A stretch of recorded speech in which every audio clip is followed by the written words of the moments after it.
Bonsoir. Je me présente, mais vraiment très brièvement. Paul Bouffartigue.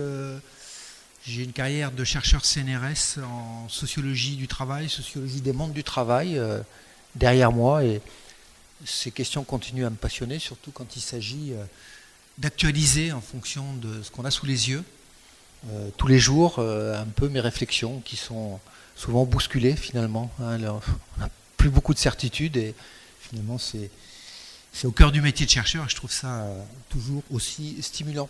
Avant de commencer cette séance, je vais faire un petit pointage. Je reconnais pas mal de visages donc, de personnes qui étaient présentes la semaine dernière, mais pas tous, pas toutes, pas tous les visages. Donc qui n'était pas là la semaine dernière? Donc un bon tiers de la salle. Cela dit, donc, je vais dire quelques mots sur ce que j'ai raconté la semaine dernière. Il n'y a pas de prérequis fondamental pour mes trois conférences. Donc la semaine dernière, j'ai parlé du mouvement des Gilets jaunes, sur lequel il y aurait énormément de choses à dire, mais sous un angle bien particulier, c'est-à-dire en me posant la question, qu'est-ce qu'il traduit, qu'est-ce qu'il reflète des transformations du monde ou des mondes du travail d'aujourd'hui. Et j'ai beaucoup insisté sur un problème sur lequel je vais revenir justement aujourd'hui, c'est la désadaptation entre le mouvement syndical et les réalités du monde du travail. J'ai insisté notamment sur des phénomènes comme la précarisation galopante de l'emploi et du travail, le glissement vers les activités de service, la dispersion des entreprises, la féminisation du monde du travail, entre autres. Et donc sur un certain nombre de transformations structurelles, on pourrait dire socio-économiques du monde du travail, mais sans m'attarder trop longuement sur des transformations institutionnelles et politiques qui mettent aujourd'hui, on le voit bien, le mouvement syndical en très grande difficulté pour obtenir quoi que ce soit. Donc c'est à la racine de ces difficultés contemporaines, de cet affaiblissement radical contemporain de ce qu'on a appelé le mouvement ouvrier, que je vous invite à réfléchir avec moi aujourd'hui, dans une séance qui sera finalement assez historique. Mais l'histoire, on sait que c'est très très important pour réfléchir au présent et à l'avenir. Nous avons très souvent des impensés, des aveuglements qui sont liés au fait qu'on s'est mal approprié notre histoire, et que dans l'histoire, en fait, moi je suis en train de lire un livre dont je vous parlerai sans doute beaucoup la prochaine fois, ce sera autour du 20 avril, ma dernière séance, d'un philosophe qui s'appelle L'âge du productivisme et qui fait tout un travail d'histoire des idées pour essayer de comprendre comment la culture de gauche a participé finalement à ce fameux productivisme, c'est-à-dire à cette absence fondamentale de critique d'un certain mode de croissance et qui aujourd'hui saccage la planète et met l'humanité en danger de mort. Et il montre en même temps comment, à toutes les étapes de l'histoire, des idées politiques à gauche, mais pas seulement, et il y avait des penseurs minoritaires, des courants minoritaires qui ont alerté. Et il s'interroge sur les raisons pour lesquelles ces courants minoritaires n'ont pas été entendus. Donc vous voyez comment, avec les philosophes aussi, avec les historiens, les sociologues, on peut faire un effort aujourd'hui absolument impératif et urgent, me semble-t-il, pour nous réapproprier une histoire très riche, dans laquelle il y a des bifurcations qui n'ont pas été prises, ou des pensées minoritaires qui n'ont pas été suivies, pour des raisons qu'on peut expliquer. Voilà, et ça nous amène assez loin dans ce qu'on appelle un retour critique sur la modernité, la manière de penser le progrès, le rapport entre les sciences, les techniques, le progrès social, tout ça. C'est des choses le rapport homme-nature, ce sont des questions qui vont très profond et très loin, et qui sont de ce fait tout à fait passionnante, parce qu'incontournable quand on réfléchit sur le monde qui va et qui va mal, et sur les points d'appui qu'on pourrait avoir pour éviter la catastrophe. Parce qu'on en est là aujourd'hui, je crois. Et que tous les gens qui sont là partagent peu ou prou cette inquiétude. Donc ce sera une séance qui parlera pas mal de l'histoire, et donc que j'ai intitulé « Grandeur et misère du mouvement ouvrier », c'est-à-dire... D'abord, il y aura un premier temps de définition. Qu'est-ce que c'est qu'un mouvement social ? Comment on peut définir le mouvement ouvrier dans le rôle qu'il a pu jouer ?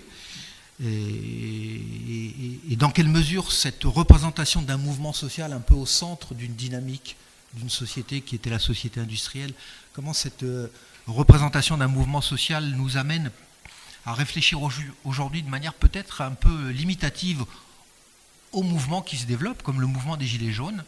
Justement, le mouvement des Gilets jaunes, ça ne ressemble pas à ce qu'on a connu, ça nous déstabilise. Et il y en a plein d'autres mouvements qui nous déstabilisent, mais qui sont en même temps des mouvements sociaux. Donc il faudra un peu s'entendre sur les termes, mouvement social, mouvements sociaux. Je serai peut-être un peu long, mais ça me semble tout à fait indispensable et puis suggestif pour réfléchir en ayant un petit peu des concepts un peu solides à des choses extrêmement éparses, empiriquement très diverses. Ce qu'on observe, c'est très divers, mais avec quelques concepts un peu solides, on peut être peut-être plus intelligent. Donc la première partie, ensuite, ce sera quelles ont été les conditions économiques, sociologiques, politiques de l'affirmation de ce qu'on appelait le mouvement ouvrier, et puis quelles ont été les conditions aussi économiques, sociologiques, politiques, culturelles de l'affaiblissement, voire de la quasi-disparition du mouvement ouvrier, en tous les cas, tel qu'on l'a connu, comme justement ce qu'on va appeler un mouvement social un peu central à l'époque industrielle, avec sa jambe syndicale, sa jambe politique qui marchait un peu du même pas vers un avenir radieux, un avenir d'émancipation des êtres humains. Bon, cette page est tournée, est en train de se tourner en tous les cas, et pourquoi? Comment? C'est la question qu'on va se poser. Et évidemment, ça va nous amener très logiquement à réfléchir la dernière séance sur qu'est-ce qu'on observe depuis justement l'affaiblissement, on va dire presque continu de ce mouvement ouvrier depuis une trentaine ou une quarantaine d'années, comme lutte sociale, écologique, féministe, etc., altermondialiste. Qu'est-ce que ça nous dit tout ça d'un autre avenir possible, d'un mouvement social ou deux mouvements sociaux qui auraient une ambition du même ordre, c'est-à-dire l'émancipation des êtres humains par rapport au rapport d'oppression, et peut-être aussi, et sûrement aussi, une réconciliation avec la nature. Donc ça va poser toute la question de comment penser une articulation entre le conflit social traditionnel et les conflits de l'environnement, et les conflits écologiques. Donc voilà, ça va être des petites questions qui donnent un peu le vertige, mais qui sont passionnantes, qu'on abordera la dernière séance pour cette année. Alors, je m'appuierai, je vais faire un peu de publicité aussi, j'en avais pas fait lors de la première séance, pour un ouvrage auquel j'ai participé, qui est paru il y a déjà un peu plus de 3 ans, mais c'est le dernier. Je m'appuierai beaucoup sur ce livre, qui prend les mêmes questions avec un autre angle de vue, qui s'appelle « Enquête des classes populaires », et en fait qui recoupe pas mal cette séance, dans la mesure où il se demande pourquoi on ne parle plus de classe ouvrière, et pourquoi on parle, dans le meilleur des cas, de classe populaire à la place. Donc le singulier de la classe ouvrière, largement mythifié par ailleurs, on y reviendra, remplacé par ce pluriel des classes populaires. Qu'est-ce que ça nous dit des transformations de la société? Donc ça s'appelle « Enquête des classes populaires, un essai politique », c'est-à-dire c'est un point de vue engagé sur cette question, que j'ai co-signé avec Sophie Bérou, Henri Ecker et Denis Merclin, et qui est paru aux éditions La Dispute il y a un peu plus de 3 ans. J'en ai quelques exemplaires, si vous voulez absolument vous le procurer, c'est possible.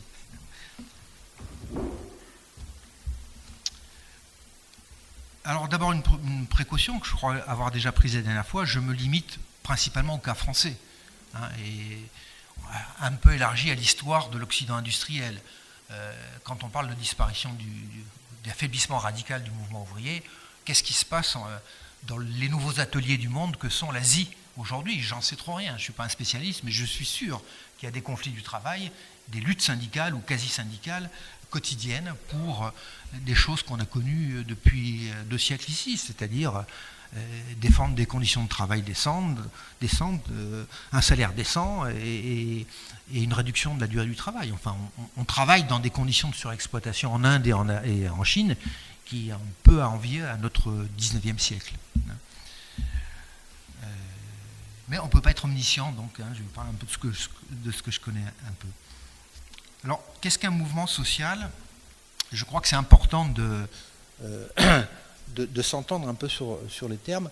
Parce que quand vous êtes un usager de la SNCF, j'aime bien dire un usager, de temps en temps, vous voyez, on annonce un mouvement social. Alors, là, de quoi s'agit-il? Il s'agit en général d'un arrêt de travail, hein, d'un conflit du travail que je qualifierais de corporatif ou de professionnel. Hein, c'est-à-dire, le monde des cheminots, une partie des cheminots peut-être, hein, s'arrête et paralyse tout ou partie du trafic ferroviaire. Voilà un mouvement social que je qualifierais de corporatif. Corporatif, ce n'est pas péjoratif. Ça veut dire que c'est la défense des intérêts d'une corporation. Alors, il n'y a plus de corporation en France depuis le Moyen-Âge, depuis la loi Le Chapelier, mais il y a des professions. Il y a des groupes professionnels qui défendent de manière légitime, généralement, leurs intérêts. Hein, ce sont des conflits corporatifs. Quand la presse, les médias parlent de conflits corporatistes, ils apportent un jugement de valeur négatif en disant attention, ce mouvement est indifférent ou hostile à ses conséquences négatives sur les autres professions. Et on peut, à juste titre, dire que parfois des grèves sont corporatistes ou des mobilisations sont corporatistes. Hein. Le grand sociologue du travail et du mouvement ouvrier qui s'appelle Alain Touraine, qui est un vieux monsieur qui a près de 100 ans aujourd'hui, que certains ont peut-être vu à la télévision, parce qu'à une époque il était assez médiatisé, hein, je crois qu'il ne doit plus y venir très souvent, mais qui a basculé, disons, d'une posture de savant sociologue à une posture un peu de prophète et d'essayiste médiatisé dans les 20 dernières années. Il a proposé quand même une définition du mouvement social qui est intéressante et que je vais vous proposer maintenant. Hein. Alain Touraine nous dit qu'un mouvement social, dont vous verrez qu'il a une définition très ambitieuse, hein, très exigeante, c'est un mouvement qui traduit un conflit central dans une société. Et il est porteur de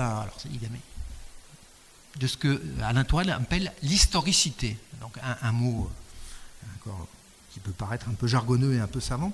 Mais enfin, disons, l'historicité pour Alain Touraine, c'est une orientation générale, une orientation politique, idéologique, culturelle, qui désigne un principe d'organisation sociale. Hein, voilà, l'historicité, c'est ça. Et donc, voilà, le mouvement ouvrier était porteur d'une historicité au sens où il était porteur d'une autre conception de l'organisation de la vie sociale où les ouvriers seraient au pouvoir, finalement. Hein. En gros, c'était ça.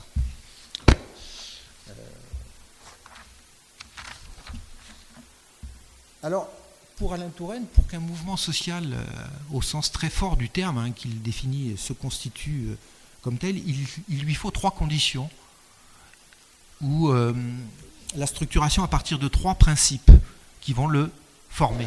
Le premier principe, c'est ce qu'il appelle le principe d'opposition, c'est-à-dire qu'il faut que le mouvement se désigne, se représente un adversaire commun, clairement. Vous verrez que c'est très utile, hein, ces petits outils-là.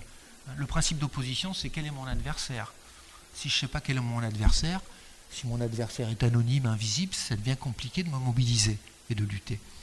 Le deuxième principe, c'est le principe d'identité, c'est-à-dire que je suis conscient d'avoir un certain nombre de qualités positives qui justifient le fait que je me mobilise au nom de ce que je suis. Hein, c'est le principe d'identité pour Alain Touraine. Il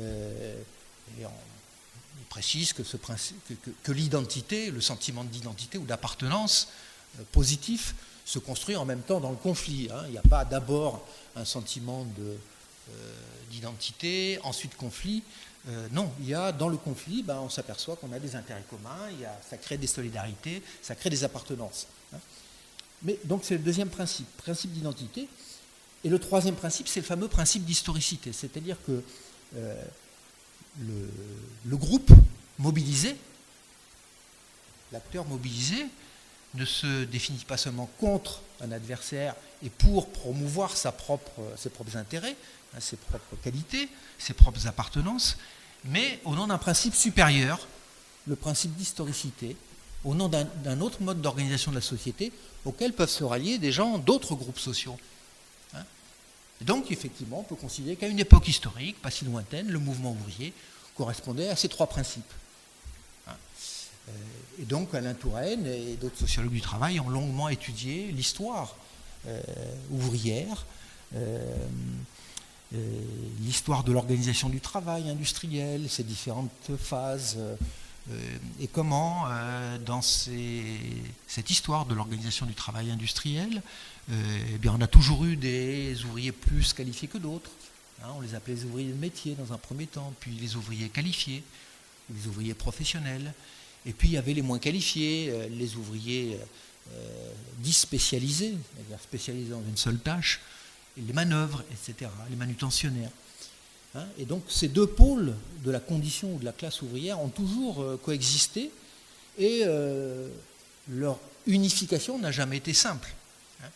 Et justement, les travaux historiques montrent, avec Alain Touraine aussi, que les ouvriers qualifiés étaient porteurs d'une certaine forme de conscience ouvrière, qui était une conscience fière, parce qu'appuyée sur une autonomie professionnelle, sur un métier ou sur une qualification professionnelle, et que c'est ce segment ouvrier qui a été porteur du mouvement ouvrier, qui a animé le mouvement ouvrier. Parce que c'était aussi la composante ouvrière la plus susceptible de porter un projet pour toute la société, pas seulement pour les ouvriers. Alors que les ouvriers les moins qualifiés étaient porteurs d'une forme de conscience, de classe aussi, mais moins développée, moins multiforme, qui était plus ce que Alain Touraine appelle une conscience plébéienne, une conscience malheureuse, une conscience prolétarienne, définie par le manque, la privation. C'est toutes les révoltes des gueux dans l'histoire, c'est une révolte de la privation. Avant tout, même s'il y a toujours, quand on creuse, la référence à un monde perdu ou à un monde souhaité dans les révoltes de la misère, les révoltes des gueux, les révoltes de ceux qui n'ont rien. Ils n'ont même pas de qualification à faire valoir pour se défendre. Enfin, vous voyez qu'avec quand même cette définition extrêmement exigeante d'un mouvement social, Alain Touraine et ses proches, ses amis, ont pu dire qu'en 1995, il n'y a pas eu de mouvement social, par exemple. Et ils diraient exactement la même chose de ce qui s'est passé cet hiver à propos du mouvement des retraites. C'est-à-dire il n'y a pas les trois conditions, c'est-à-dire il n'y a pas la troisième condition. Il n'y a pas la conscience d'être porteur d'un autre modèle de société. Et de ce point de vue, on peut lui donner raison. Et on peut retomber sur une des questions centrales qu'on va discuter, c'est quid de cette alternative plus ou moins utopique, peut-être, mais quid de cet imaginaire alternatif aujourd'hui qui pèse, je sais que ça fait partie des préoccupations aussi d'André, qui pèse énormément sur beaucoup de phénomènes sociaux, y compris des problèmes de souffrance personnelle. Je veux dire, quand on vit dans un monde sans avenir, sans espoir, c'est difficile personnellement. C'est difficile psychologiquement, les gens vont mal, et donc ça pèse aussi évidemment sur toutes les mobilisations collectives. Puisqu'on oublie trop souvent de rappeler qu'on ne se mobilise collectivement que si on a un peu d'espoir de gagner. On peut être très mécontent, très en colère, mais si on est persuadé que ça ne sert à rien, qu'il n'y a aucun espoir de gagner, on reste chez soi. Et je pense que c'est ce qui caractérise l'état d'esprit de nombreux de nos concitoyens aujourd'hui. Ce n'est pas l'absence de révolte, l'absence de colère, c'est la question de la crédibilité de gagner, d'accrocher quelque chose. Alors, comment a émergé ce mouvement ? Bon, ce mouvement, il est né donc des révolutions industrielles. Je dis bien les révolutions industrielles parce que quand on fait un peu d'histoire, on s'aperçoit que il n'y a pas eu un mouvement linéaire comme ça. Il y a eu des phases qui ont commencé par être étudiées bien par Marx lui-même, qui distinguait par exemple la forme manufacture de la grande industrie. Il disait, voilà, c'est deux phases très différentes du processus d'industrialisation. Dans la manufacture, les métiers existent encore. Dans la grande industrie, les métiers ont disparu. Dans la fabrique industrielle, les métiers ont disparu. Et ensuite, il y a eu des formes plus ou moins mécanisées. Là, c'est le début de la mécanisation, la fabrique. Mais ensuite, il y a eu des parties de l'industrie qui ont été très fortement automatisées dès les années 30. Quand les premières raffineries de pétrole s'implantent autour de l'étang de Berre dans les années 30, c'est déjà des industries très automatisées parce que ce sont des industries organisées sur la gestion de flux, sur l'industrie chimique, qui va être très en pointe sur l'automatisation. on a l'impression que le travail humain disparaît. Ce fantasme de la disparition du travail humain. Non, le travail humain ne disparaît jamais.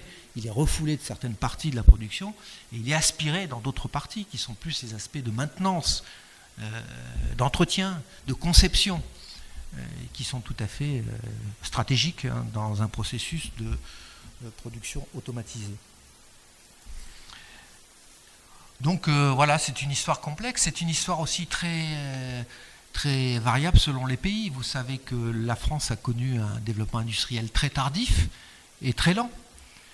Et j'ai jamais vraiment creusé cette histoire, mais tous les historiens nous disent, et c'est là que c'est passionnant, c'est-à-dire qu'on voit les liens intimes qu'il y a entre l'histoire économique d'un pays et son histoire politique. Pourquoi le retard français à l'industrialisation qui entraîne des tas de conséquences? C'est-à-dire que la paysannerie française, au moment de la Révolution française, la bourgeoisie qui dirige la Révolution, avec une participation active du peuple, futurs ouvriers, artisans, etc., et paysans, mais une participation active mais subordonnée du peuple, du petit peuple, eh bien cette bourgeoisie fait des concessions à la petite paysannerie qui va pouvoir s'appuyer sur ces concessions pour défendre la petite propriété paysanne pendant tout le XIXe siècle et résister beaucoup plus que la paysannerie anglaise à l'exode rural, à l'industrialisation forcée, aux enclosures, comme Engels les a décrites pour l'Angleterre. Ce qui fait que, en gros, vous avez 50 ans de retard sur le développement industriel et ouvrier en France par rapport au Royaume-Uni. Parce que la paysannerie française va résister. Elle va résister à tel point qu'il y a toute une partie du développement industriel français qui va se faire à la campagne, notamment dans l'est de la France, avec un développement très important du travail à domicile. C'est-à-dire que les capitalistes vont sous-traiter le travail à des fermiers, à des petits paysans qui vont être à la fois des paysans, des ouvriers, des paysannes et des ouvrières. Donc avec une dissémination des petits ateliers à la campagne considérable. C'est ce qu'on appelle la proto-industrialisation en France, qui a été considérable. Donc en fait, si vous regardez les chiffres, c'est à peu près 50 ans de retard par rapport au Royaume-Uni, qui va être le berceau du développement industriel occidental, avant la France, avant l'Allemagne et avant les États-Unis d'Amérique. Et bien sûr avant l'Italie et d'autres pays du sud de l'Europe. Mais ça va être aussi un retard du point de vue des droits, des droits collectifs, du droit du travail. J'ai de nouveau vérifié les chiffres, mais il faut attendre 1864 pour que le droit de coalition ne soit plus un délit en France, sans que ce soit une reconnaissance pleine et entière du droit syndical. C'est 40 ans après le Royaume-Uni, 1824. Voilà, une caractéristique importante aussi, et qui est toujours présente aujourd'hui dans notre pays, c'est et là aussi ça vient d'une histoire politique assez ancienne, c'est pensons tout. Bon, il faut tout de suite parler de la commune, je veux dire. C'est-à-dire qu'on a une dialectique entre une classe bourgeoise, une classe dominante, qui est peu portée aux concessions, qui est peu portée à la négociation et qui a une grande peur d'une classe ouvrière en formation qui a des tendances assez contestataires, voire révolutionnaires. Et bon, vous savez que la commune s'est terminée dans le sang. Bon, les chants des communards parlaient de 100 000 victimes. En fait, il y en a eu entre 20 et 30 000, mais c'est quand même considérable. Donc, tout au long du 19e siècle, on a une histoire pleine de bruit, de fureur et de sang en France, où il y a eu beaucoup de morts, on dit, pour imposer la République. 1830, 1848, 1870, la Troisième République, et pour imposer des droits. Ça n'a jamais été concédé comme ça, de manière simple, par la classe dominante et par la bourgeoisie et par le patronat, qui a toujours, parmi ces deux fers au feu, la répression. Et la répression, par rapport à d'autres pays, c'est un peu singulier, cette histoire faible propension à la négociation de notre patronat, et le fait que c'est par des coups d'épaule comme ça, brutaux, hein, par des dates qui restent dans la mémoire populaire finalement, hein, 70, 36, 68, hein, des brefs mouvements comme ça d'explosion, où hop, la classe ouvrière conquiert des droits actés par le gouvernement et qui sont imposés finalement contre sa volonté au patronat. Il y aurait bien des choses à dire, je vais essayer d'en rester à l'essentiel sur la montée parce que j'ai beaucoup trop de notes évidemment pour aujourd'hui sur la montée du mouvement ouvrier. Essayons de résumer qu'est-ce qui a pu faire les piliers, hein, de la montée en puissance par un coup comme ça du mouvement ouvrier. D'abord, quand même noter une césure au début du XXe siècle. Hein. C'est une césure, c'est une période de l'histoire tout à fait passionnante. Hein. Autour de 1900, c'est la période de l'histoire où s'unifie le mouvement syndical, enfin s'unifie relativement le mouvement syndical avec la création de la CGT, hein, qui fédère des tas de choses très éclatées, un mouvement des bourses du travail, un mouvement syndical. C'est la naissance finalement du côté syndical d'un syndicalisme qui n'est plus un syndicalisme de métier, hein, le syndicat des menuisiers, des maçons ou tout ce que vous voulez, hein, mais un syndicalisme de branche. Et ça correspond au développement de la grande industrie. Hein, donc on va voir le syndicat des mineurs, mais ce n'est pas le mineur en tant que métier, c'est le syndicat de la mine. Et même chose pour les métallos, même chose pour les cheminots, etc. Ça va être la branche. Et j'ai relevé la dernière fois, une des questions qui se posent aujourd'hui, c'est la pertinence de la branche pour organiser les solidarités professionnelles. Ça ne marche plus très bien. Donc unification syndicale, unification politique dans un seul parti qui se revendique ouvrier ou socialiste, hein, au début du siècle, pour une période assez courte. Et puis c'est une période où progressivement va s'installer une séparation entre ce qui relève du syndicalisme et ce qui relève de la politique. Ce qui n'était pas du tout évident avant. Par exemple, la première internationale ouvrière, la fameuse Association internationale des travailleurs, qui se crée en 1864, avec des personnalités comme Marx, Proudhon, Bakounine, etc., c'est un regroupement incroyable de syndicats, de mutuelles, de partis. Voilà. C'est dans cette période d'émergence du mouvement ouvrier international, il n'y a pas de distinction claire entre le syndicalisme et le parti, entre le syndicalisme et le partisan. Ça, c'est important parce que c'est une question qui fait retour.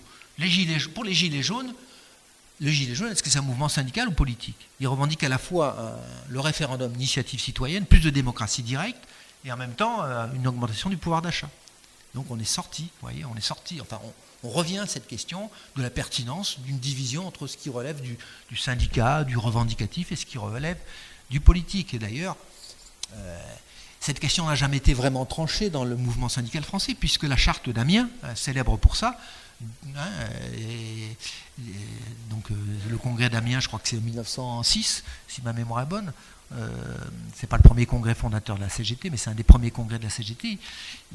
Et tout le mouvement syndical français pratiquement est très attaché à cette définition des missions du syndicalisme qui sont à la fois revendicatives et sociétales, finalement on dirait aujourd'hui, c'est-à-dire dans ce congrès de la CGT, c'était abolir le salariat. Abolir cette relation de subordination entre le salarié et le patron. Donc il y avait à la fois, c'est ce qu'on appelait dans le langage de l'époque, la double besogne du syndicaliste, à la fois défendre pied à pied les intérêts ouvriers et en même temps se projeter dans une autre société. Ça, c'est le syndicalisme français, mais pas tous les syndicalismes qui... Alors ensuite, qu'est-ce que c'est devenu? C'est une autre histoire, justement, notamment qu'est-ce que c'est devenu depuis 20 ou 30 ans. Comment les syndicats ont essayé de redéfinir leur rapport à la politique a été toujours compliqué. C'est un vaste sujet, mais je voulais vraiment rappeler que au début du XXe siècle, on s'oriente quand même vers une séparation assez stricte entre le domaine du politique, qui va lui-même se réduire peu à peu au domaine des élections. Est-ce que la question politique se réduit à la question des élections? C'est un vaste sujet. ce que le jeune mouvement syndical et ouvrier appelait le parlementarisme, c'est-à-dire en fait cette idée que dès qu'on élit quelqu'un, on est dépossédé de sa propre voix, et l'élu, il va être corrompu, tôt ou tard. Hein. Donc c'est l'antiparlementarisme ouvrier, hein, qui a toujours été d'ailleurs puissant hein, dans ce pays. Mais bon, pendant un certain temps, il était quand même bon d'avoir des députés ouvriers. Donc on a accepté cette division du travail entre le syndicat qui fait quoi, qui mène des bagarres, qui négocie, et puis qui peu à peu va être en position de cogestion d'un certain nombre d'institutions, surtout dans l'après-Seconde Guerre mondiale, peu avant la Seconde Guerre mondiale, mais beaucoup après la Seconde Guerre mondiale, la protection sociale, la sécurité sociale en particulier. Mais il y a des tas d'institutions qu'on renvoie à ce qu'on appelle l'État social ou à la société salariale, c'est-à-dire cette société assise sur les droits des salariés, et qui va intégrer peu ou prou le syndicalisme à la gestion de la société ou d'une partie de la société. Hein. Au syndicat, la gestion de la sécurité sociale, au parti, les élections. Voilà. Si je voulais caricaturer la situation à laquelle on arrivait, c'est un petit peu ça. Hein. Ça ne marche plus. Ça ne marche plus, manifestement, pour des tas de raisons. Dernière dimension, la question de l'internationalisme.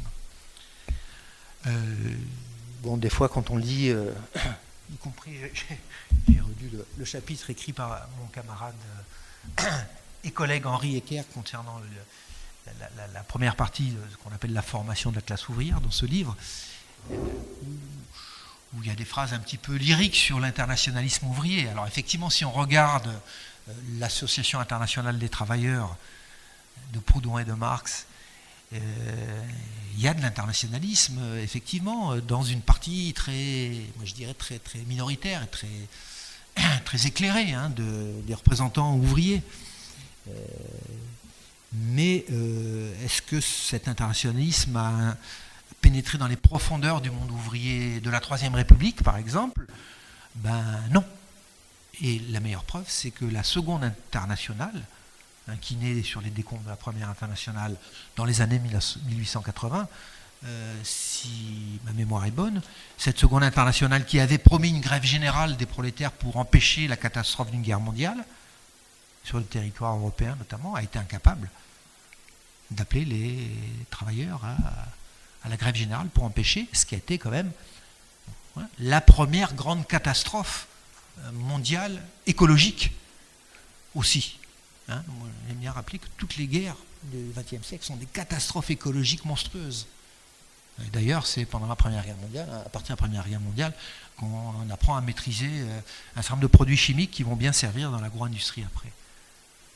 Donc voilà comment tout se tient. Mais j'ai le sentiment qu'on oublie un peu trop hein, quand on parle des enjeux écologiques. Et la guerre, elle est un peu partout aujourd'hui dans le monde. Et c'est à chaque fois des catastrophes, évidemment, écologiques. Voilà, donc ça c'est... quand aujourd'hui, à l'heure de la mondialisation néolibérale, quand on fait retour sur toute cette histoire, on s'aperçoit que n'a pas été vraiment réglé, quoi, hein, et qu'il y a encore beaucoup de pain sur la planche. Alors, malgré tout, il y avait un certain nombre de ressources hein, dont il faut se demander justement qu'est-ce qu'elles sont devenues aujourd'hui. Des solidarités de proximité qui étaient fortes. Dans les quartiers, d'ailleurs souvent des solidarités de proximité qui débordaient le monde ouvrier. Les quartiers étaient, sauf exception dans certaines régions françaises, en tous les cas qui étaient des corons, mais c'était une figure de l'industrialisation très minoritaire en France, hein, les corons. Il y en a, hein, Gardanne ça existe, les Salins du Midi ça existe, etc. Hein, vous avez ponctuellement des corons en France, c'est-à-dire des espaces strictement ouvriers, à côté des espaces strictement contremaîtres, à côté du château du patron, etc. Le Creusot, dans l'Est et dans le nord de la France, vous pouvez trouver des corons, c'est-à-dire des formes d'emprise directe du patron et de son usine sur la vie hors travail des ouvriers, mais c'est très minoritaire en France, moins dans d'autres pays industriels à l'époque, mais ce qui domine, c'est en fait une certaine mixité industrielle hein, dans les banlieues des grandes villes, Paris, Lyon, Marseille, ou au cœur même de la ville, pour une ville portuaire comme Marseille, vous avez une mixité, vous avez plusieurs industries et avec des ouvriers qui circulent, en fait, qui ne sont pas dépendants du patron, parce que les plus qualifiés d'entre eux circulent. On les chasse quand ils sont trop militants, mais ils vont trouver du boulot ailleurs. C'est ce qui fait leur force. Hein. Surtout s'ils sont aidés par ces fameuses bourses du travail, qui sont des lieux de solidarité, de formation, d'éducation, d'alphabétisation, d'agitation aussi ouvrière. Donc la première solidarité de proximité dans l'usine et souvent dans le quartier. La conscience du nombre, c'est-à-dire que jusque dans les années, on peut dire 50-60, le groupe ouvrier est en expansion. Quand on regarde les choses de près, en fait, jusqu'aux années 50, c'est le groupe ouvrier qui est le premier groupe qui entraîne la salarisation de la population active. Hein. C'est-à-dire quand on quitte la campagne ou la petite propriété paysanne ou les shops de l'artisan ou du commerçant pour aller travailler en usine, soit directement, soit par ses enfants, c'est principalement comme ouvrier et secondairement comme employé, petit fonctionnaire, etc. Mais à partir des années 50-60, on s'aperçoit que le groupe ouvrier continue à augmenter un petit peu, il va culminer jusqu'au milieu des années 60, à peu près à presque 40% de la population au travail, mais les salariés à cette époque sont déjà 75%, 80%. Donc le développement, la croissance du groupe ouvrier dès les années 50 est moins forte que la croissance du groupe des salariés non ouvriers, employés, petits cadres, techniciens, etc. Chose que le mouvement ouvrier voit mal ou sous-estime à l'époque. C'est-à-dire que le nouveau salariat, déjà, n'est plus un salariat strictement ouvrier, même si par bien de ses conditions de travail, il ressemble. Je veux dire, si vous étiez aux chèques postaux dans les années 50 ou 60, dans un certain nombre de grandes administrations, de grands magasins, etc., votre condition sociale, vos conditions de travail sont proches de celles des ouvriers. Une des grandes différences, j'en ai parlé la dernière fois, c'est que ces salariés non ouvriers sont beaucoup plus des femmes. Ça change beaucoup de choses. Hein. Je vais y revenir tout à l'heure, parce qu'en fait, la représentation syndicale, politique, la figure qui incarne le mouvement ouvrier, ça reste un homme blanc, ouvrier qualifié, puis technicien, puis employé. Et pas une femme, jamais un arabe, jamais un noir, pour l'instant. Enfin, si, on a eu des femmes, hein, ponctuellement. Bon. Mais une femme noire ou une femme arabe à la tête d'un grand syndicat ou d'un parti de gauche, c'est pour quand? La réalité du monde du travail populaire aujourd'hui, c'est celle-là. Hein. Donc là, voilà, ça fait partie, à mon avis, des faiblesses. Hein. Y compris ce mouvement qui pouvait paraître monter en puissance, il avait des faiblesses cachées. C'est là-dessus que je vais insister. Hein. C'est-à-dire qu'en fait, la représentation officielle, la représentation dominante, syndicale, politique de ce monde était partielle par rapport à la réalité de ce monde ouvrier et de ce monde salarié déjà, qui était composé de beaucoup d'autres figures ouvrières ou salariées qui se reconnaissaient mal dans ce mouvement. Et peut-être dans des formes d'oppression qui étaient mal prises en compte par ce mouvement. Oppression masculine, oppression raciste, hein, des formes d'oppression qui sont liées mais qui ne se réduisent pas à l'oppression, à l'exploitation économique des travailleurs et qui ont été moins bien, c'est le moins qu'on puisse dire, moins bien prises en compte et affrontées par ce fameux mouvement ouvrier. La conscience du nombre, donc j'ai dit un mot. Ensuite, il y a la densité organisationnelle, c'est-à-dire que c'est un ensemble d'institutions, ce sont des écosystèmes. Hein. Il y avait un ensemble d'organisations extrêmement diverses autour du Parti communiste, autour du Parti socialiste, autour des mouvements chrétiens. La jeunesse ouvrière chrétienne, par exemple, a joué un rôle considérable dans la politisation des milieux ouvriers ou populaires chrétiens et ruraux dans tout l'ouest de la France. Voilà, il y avait aussi des partages de territoires comme ça. Hein. Mais donc, en fait, il y avait des mouvements de jeunesse, il y avait des mutuelles, il y avait des syndicats, il y avait des associations féminines, etc. Bref, une densité. Hein, il y avait des communes, il y avait des municipalités ouvrières. Donc, une densité organisationnelle et institutionnelle qui faisait partie On a parlé de contre-société ouvrière. Alors ça, c'est très discutable, parce que autant au Royaume-Uni, qui est vraiment un autre modèle, il y avait un entre-soi qui existe encore, on le voit dans les films de Ken Loach, un entre-soi ouvrier très fort. Les ouvriers vivaient vraiment avec une culture ouvrière séparée des autres catégories sociales. Ça existait en France, mais de manière moins marquée. Le séparatisme ouvrier. Aujourd'hui, on parle beaucoup du séparatisme pour désigner l'islamisme qui nous fait tant peur. Il y a eu des tendances aussi dans le mouvement ouvrier au séparatisme. Dans tous les mouvements, ça c'est intéressant aussi de le relever, dans tous les mouvements sociaux, il peut y avoir une tendance au séparatisme. C'est-à-dire, j'ai parlé des 3 principes. Si on en reste aux 2 premiers principes de structuration d'un mouvement social, contre un adversaire, pour mon identité, et qu'on oublie un peu les enjeux sociétaux, tous les autres, on peut se dire finalement, pour aller le plus vite possible, régler notre question, il faut vivre entre nous. Vivons entre noirs, vivons entre telle communauté, vivons entre femmes. Il y a des féministes radicales qui prônent des communautés lesbiennes. Et c'est pas du tout farfelu, je veux dire, ça fait réfléchir. Et il y a eu à une époque, effectivement, dans le mouvement ouvrier, l'idée, il faut que d'abord tous les partis ouvriers soient dirigés que par des ouvriers, qui se définissent comme des partis ouvriers et pas des partis... et d'ailleurs, vous avez cette différence justement entre le Royaume-Uni, si vous réfléchissez bien, et la France.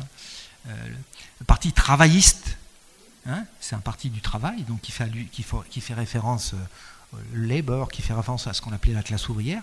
Et les syndicats ont un collège à la direction du parti travailliste. Il y a une intégration du mouvement syndical britannique dans le parti travailliste britannique. Et donc je pense que ça a à voir avec ce que je disais tout à l'heure sur cette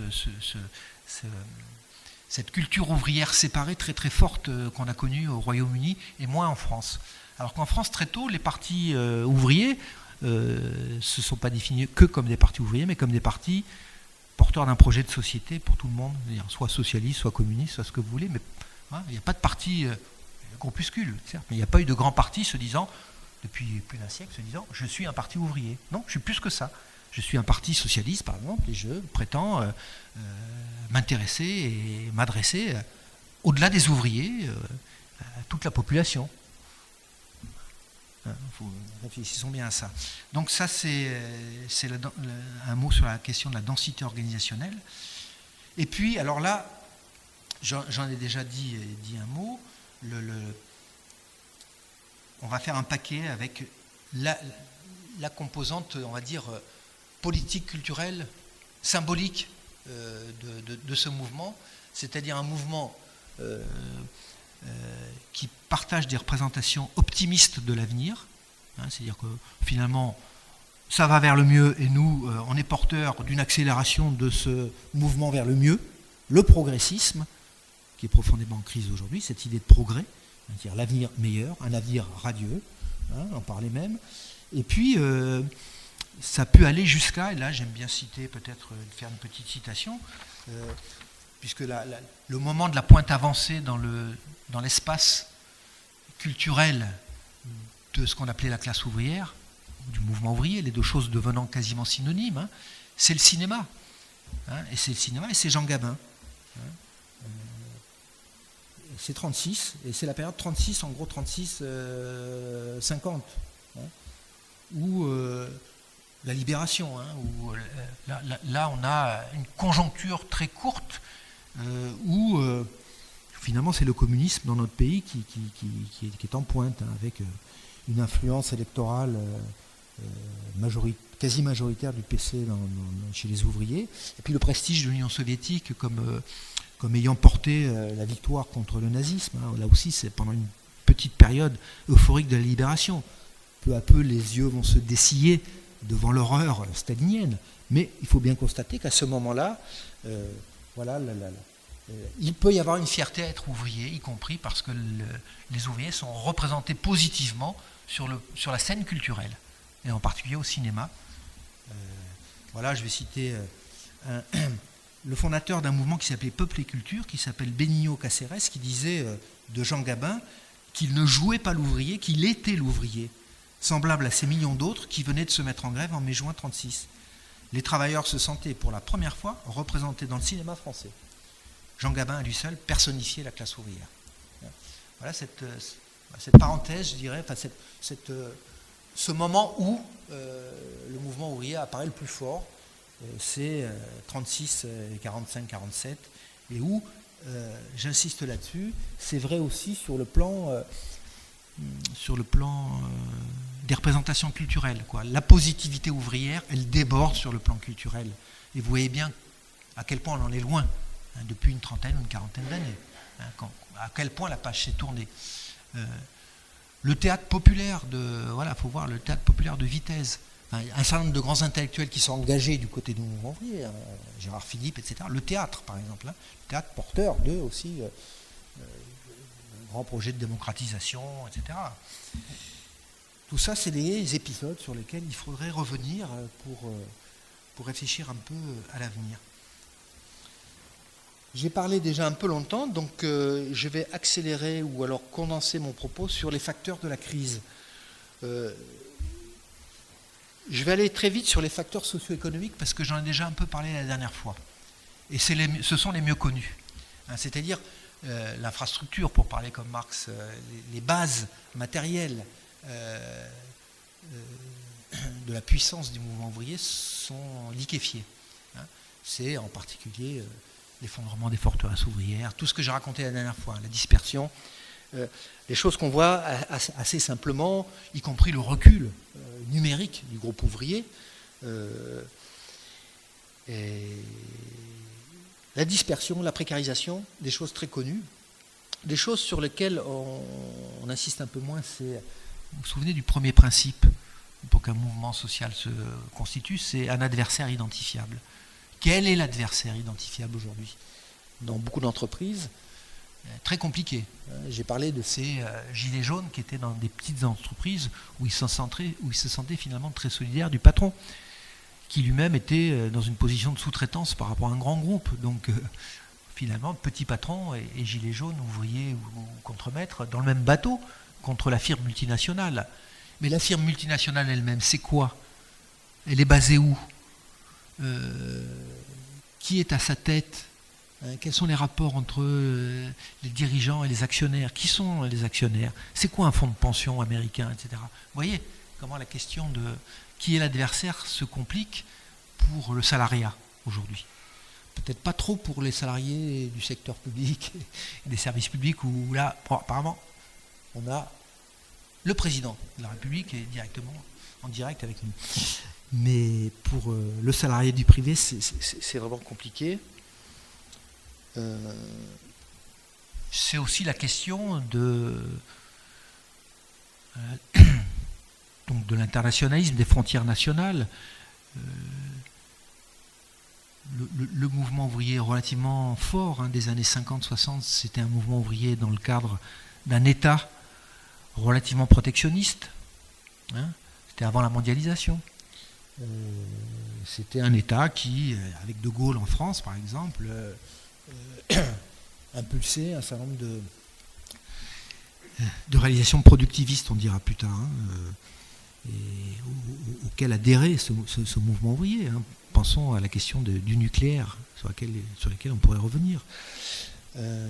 Voilà.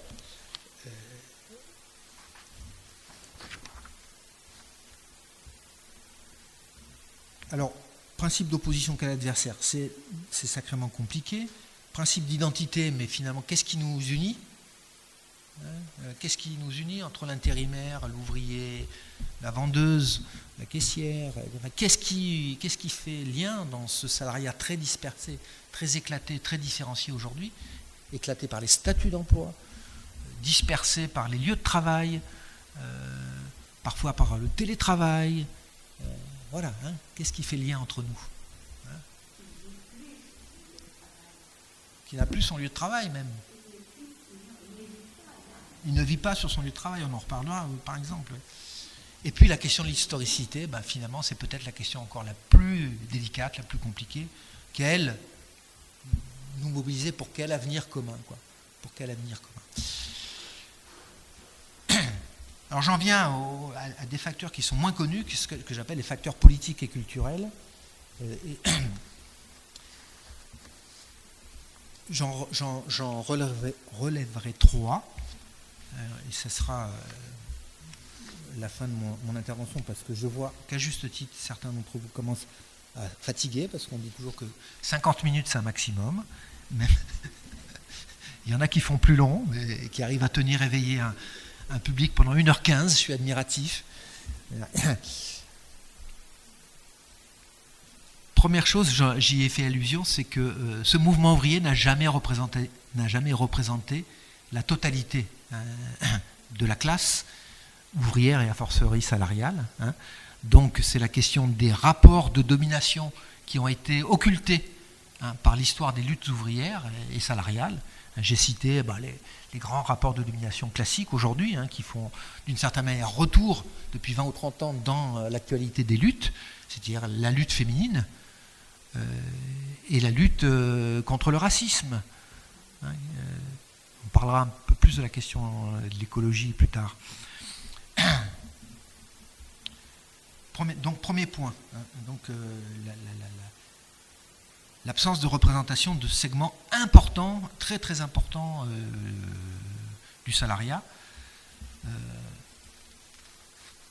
Le deuxième point, c'est l'adhésion à laquelle j'ai fait allusion tout à l'heure aussi, de ce mouvement au productivisme. Alors là, je fais référence. Je n'ai pas cité beaucoup d'auteurs. Je pourrais en citer si ça vous intéresse, mais là, quand même, je vais citer Bruno Trentin. Bruno Trentin, qui est un dirigeant ouvrier, entre guillemets, italien, parce qu'il n'avait rien d'ouvrier, c'était un grand intellectuel, mais en fait, il a été quand même secrétaire de la CGIL. Et Bruno Trentin, grand intellectuel, très cultivé, qui maîtrisait par ailleurs parfaitement le français, je crois qu'il a été résistant en France, il a été aux premières loges de ce qu'on a appelé l'automne chaud italien. L'automne chaud italien, c'est une révolte ouvrière dans la région de Turin, beaucoup, avec ce que d'autres auteurs ont appelé en France l'insubordination ouvrière, qui se développe dans les années 67, 68, 70, c'est-à-dire des ouvriers plutôt jeunes, une nouvelle génération, qui refusent radicalement le travail industriel, taylorisé, spécialisé, émietté.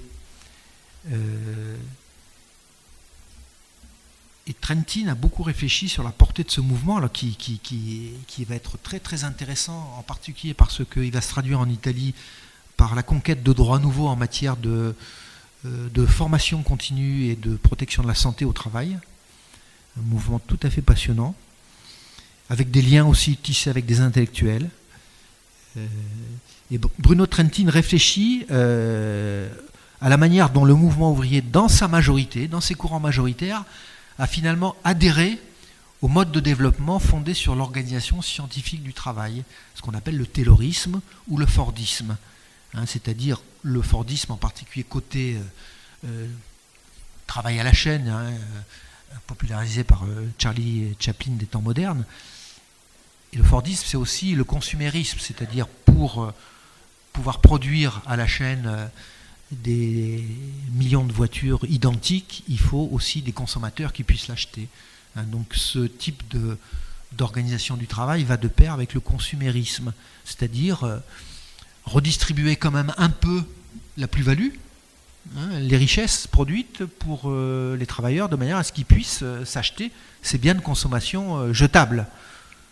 C'est le mode de développement qu'on a connu en particulier dans les années 50, 60, 70, ce qu'on appelle le consumérisme, qui est quand même beaucoup interpellé aujourd'hui. On reparlera sans doute dans la discussion et dans la troisième séance.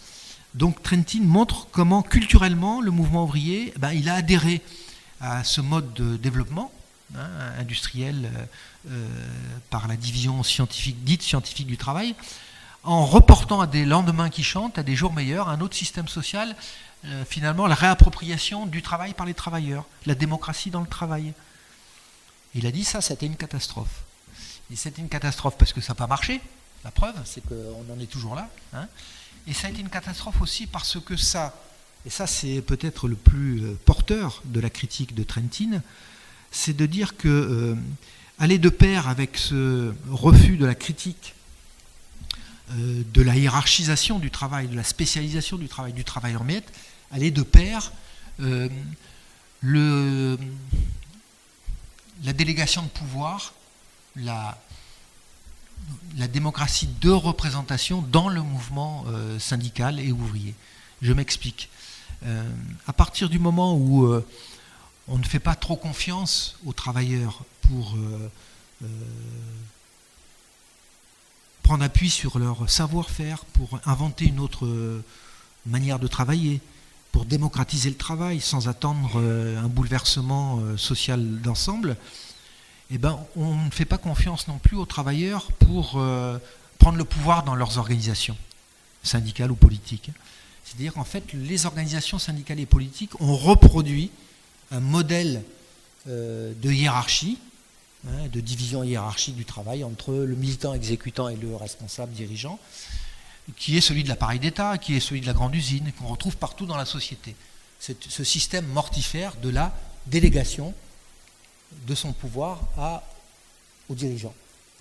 Donc ça, je crois que ça va très très loin parce que ça nous invite quand on regarde le mouvement des Gilets jaunes, à se dire mais c'est ça qui est en train de se passer, c'est que les citoyens d'aujourd'hui, les salariés d'aujourd'hui, ils ont une double aspiration à reprendre la main sur leur vie de travail et à décider aussi en tant que citoyen. Voilà. D'une autre manière, c'est ce que les sociologues F. Cappiello et Luc Boltanski ont appelé la rencontre manquée entre deux critiques du capitalisme, la critique artiste et la critique sociale. Bon, alors là, je fais allusion à un gros livre qui est paru à la fin des années 90, qui a eu un certain succès, qui s'appelle « Le nouvel esprit du capitalisme », où ces deux auteurs essayent de comprendre comment, dans la crise des années 80-90, le patronat a réussi à récupérer une partie des aspirations libertaires de 68 au niveau des nouveaux modes d'organisation du travail, en donnant un peu plus de liberté d'exécution, on va dire, aux travailleurs. C'est la récupération de la critique artiste du capitalisme par les patrons eux-mêmes. C'est ça le néolibéralisme.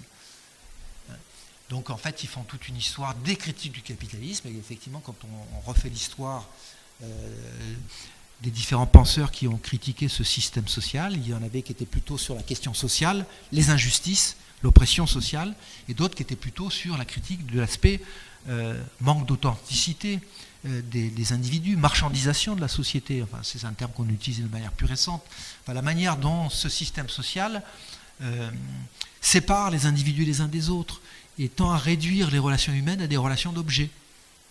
C'est ça ce que Marx appelait la fétichisation. Voilà, donc il y a toute une série de... je pense à l'école de Francfort, par exemple, en philosophie plutôt. Ce sont des penseurs néo-marxistes qui sont très attachés à la critique, dirait-on, artiste du capitalisme. Donc une critique plus au nom de la liberté individuelle et de l'authenticité des rapports sociaux, si vous voulez, puis une critique plus au niveau sur le plan des inégalités. Et ce qu'on constate, je crois que c'est assez juste aussi, et ça rejoint ce que dit Trentin, c'est que dans la période un peu exceptionnelle que certains d'entre vous ont connue peut-être avec moi des années 68-75, il y avait cette ébullition sur les deux plans et pas mal de rencontres entre la critique sociale et la critique artiste, libertaire, l'aspiration à l'auto-organisation, l'aspiration à décider par soi-même de notre vie. Ces deux types de critiques se sont rencontrés un peu plus du côté de la CFDT, un peu moins du côté de la CGT, mais il y a eu des rencontres. Et puis ensuite, après, qu'est-ce qui s'est passé ? Il y a eu pas mal d'événements dans le monde, et aussi bien à l'Est qu'à l'Ouest, qui ont fait que on peut dire que le capitalisme a repris l'offensive très vite et s'est métamorphosé en un capitalisme dit néolibéral ou financiarisé, qui est plus que jamais, sans doute, un capitalisme, mais qui est plus que jamais compliqué à cerner. Et où on cherche très difficilement des prises pour le faire reculer ou, a fortiori, le mettre à terre. Hein. Voilà un petit peu ce qu'on peut dire en s'appuyant sur ces auteurs sur les faiblesses structurelles qui fait qu'on en est là où on en est aujourd'hui. Hein. Avec ce constat, voilà, le mouvement ouvrier en tant que mouvement d'émancipation lié à une classe n'existe plus. Comment réfléchir, ce sera ma dernière séance, à un ou plusieurs mouvements d'émancipation qui seront probablement plus liés de manière aussi simple à une classe. Vous savez qu'il y a beaucoup de mouvements sociaux qui se développent depuis une dizaine d'années au nom des 99%, hein, et qui essayent d'avancer cette idée qu'aujourd'hui, finalement, les victimes du système, ce n'est pas les ouvriers, ce n'est pas les salariés, ça va bien au-delà. Peut-être pas 99%, mais peut-être 90% de la population souffre. Et puis on peut même dire que parmi les 10% les plus aisés économiquement, il y a peut-être des souffrances morales et éthiques devant ce monde qui va si mal. Pourquoi pas, hein, on peut aussi donner crédit à un certain nombre d'êtres humains qui sont dans une grande aisance d'avoir des soucis éthiques et moraux devant l'état du monde. Hein, donc peut-être que les nouveaux mouvements sociaux seront plus, je pense sincèrement, qu'ils seront plus liés à une classe comme a pu l'être le mouvement ouvrier, mais comment peuvent-ils finalement se coaguler, hein, et autour de quelle perspective? C'est plutôt à ça qu'il faudra réfléchir ensemble. Voilà, merci de votre attention et j'écoute vos questions et interventions.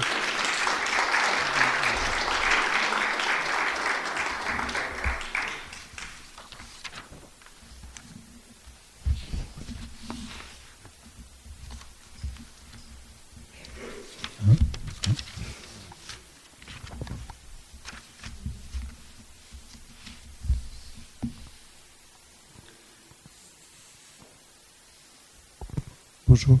Une première question factuelle. Tu as dit au début que la bourgeoisie révolutionnaire avait fait des concessions à la paysannerie en 89 et que c'est ça qui avait retardé l'industrialisation de la France.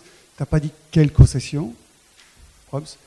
Deux, à la fin, tu parles de la délégation de représentation dans le monde ouvrier comme dans le monde politique, et de ses inconvénients, mais c'est un implicite que j'aimerais bien que tu expliques, ou éventuellement par quoi remplacer la délégation ou la représentation. Merci. Alors la première question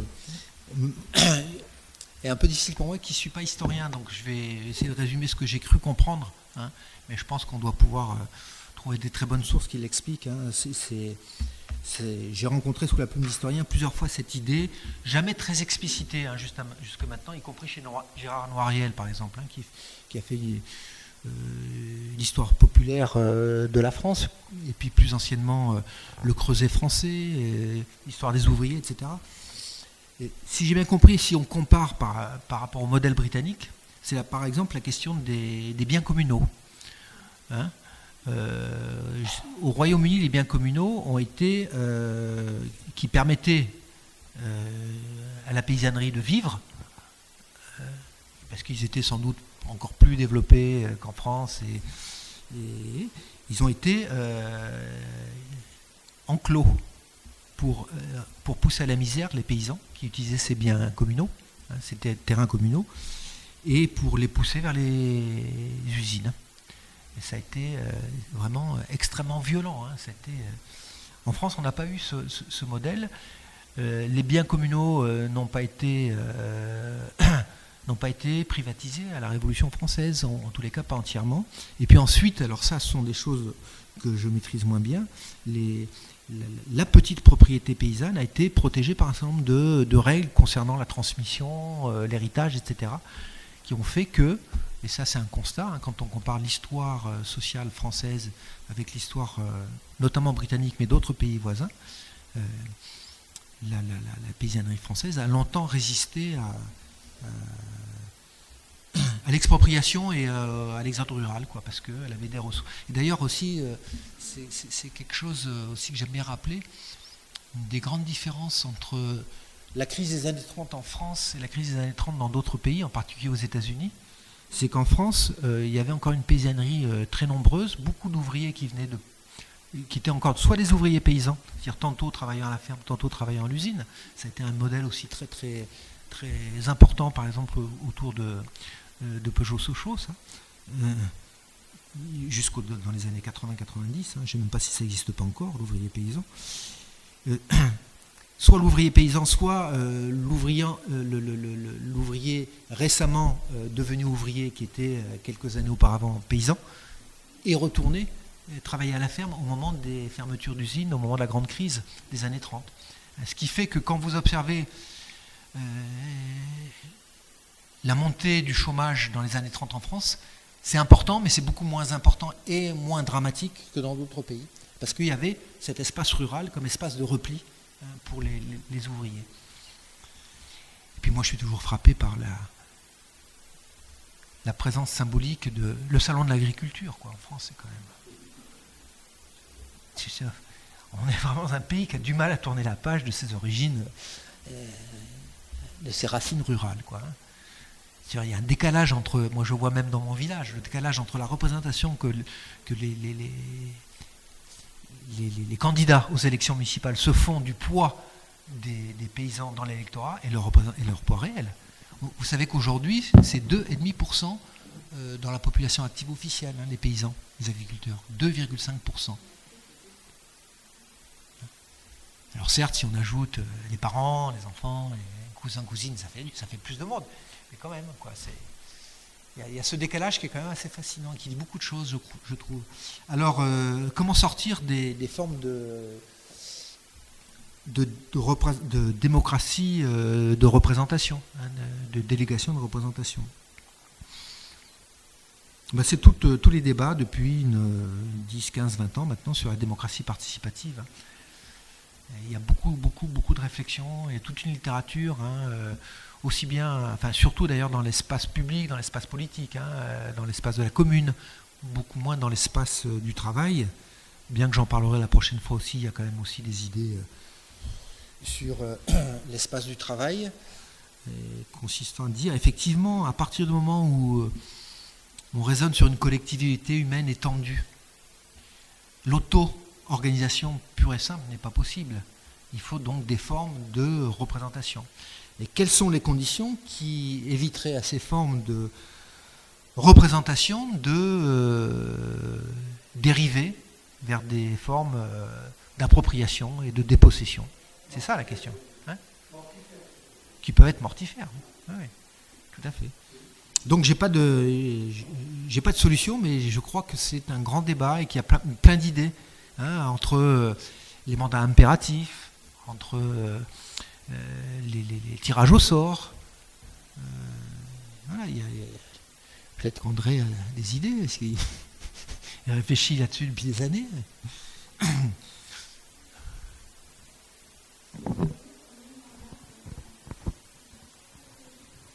Attendez, il y a une question derrière vous d'abord.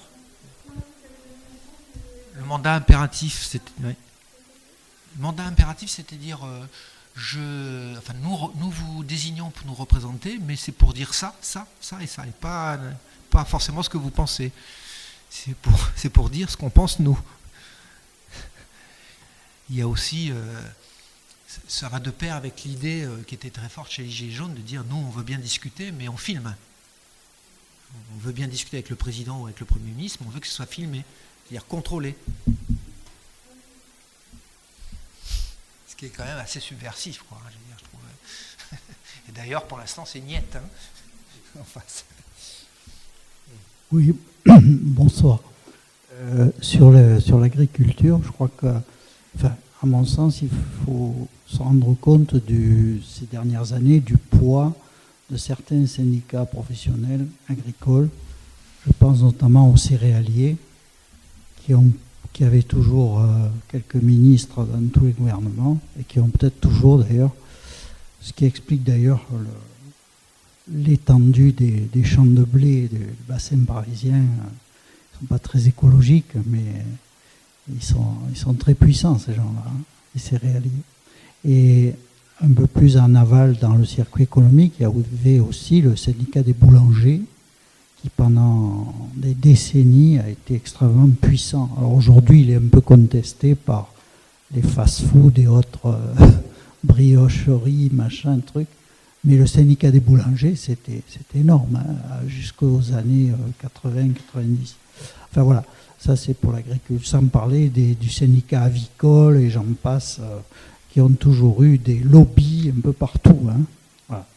Alors, moi, ce qui me frappe aussi, c'est que dans les solutions éventuelles, je ne sais pas, il me semble qu'il y a des facilités juridiques pour le patronat qui, moi, me révoltent.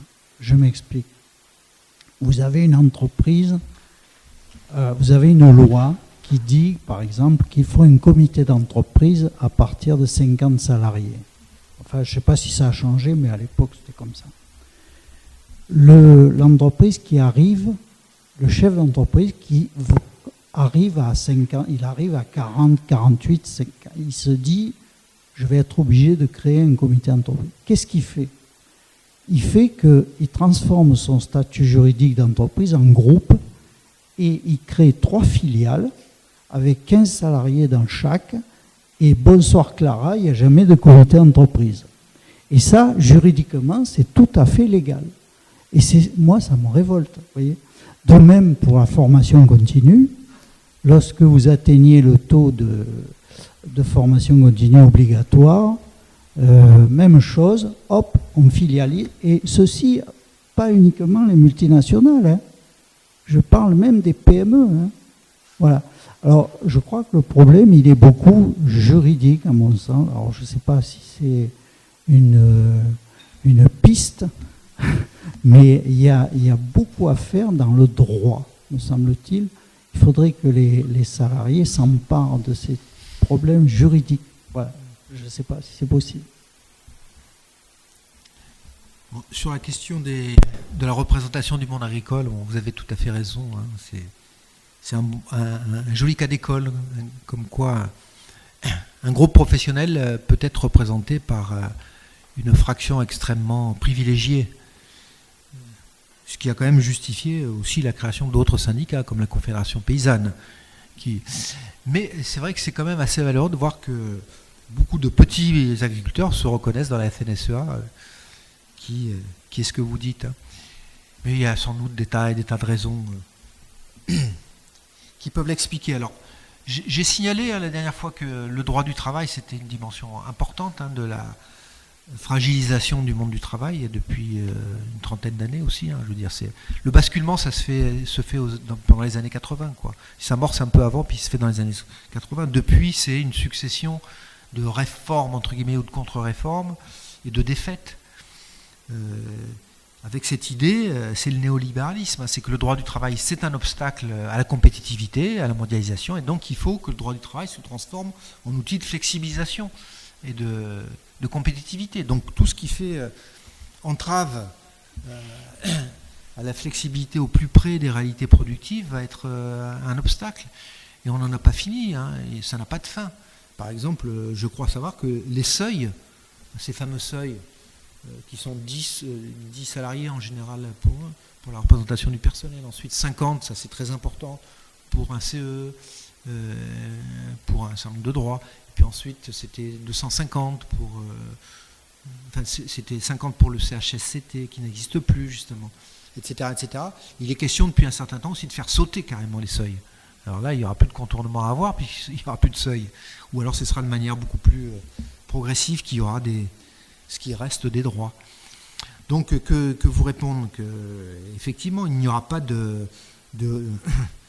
relance de progrès social sans aussi réinvention d'un droit du travail moderne. Hein. D'ailleurs il y a des collègues juristes qui ont fait des propositions au moment du dernier grand conflit sur la loi travail. Là, il y a une équipe de juristes autour d'Emmanuel Doc qui ont fait une proposition de code du travail. Donc voilà. C'est pas les propositions qui manquent, c'est les forces sociales pour les porter. C'est aujourd'hui. Parce que, comme je disais tout à l'heure, on intériorise beaucoup l'idée que c'est pas possible, quoi, qu'on peut pas gagner.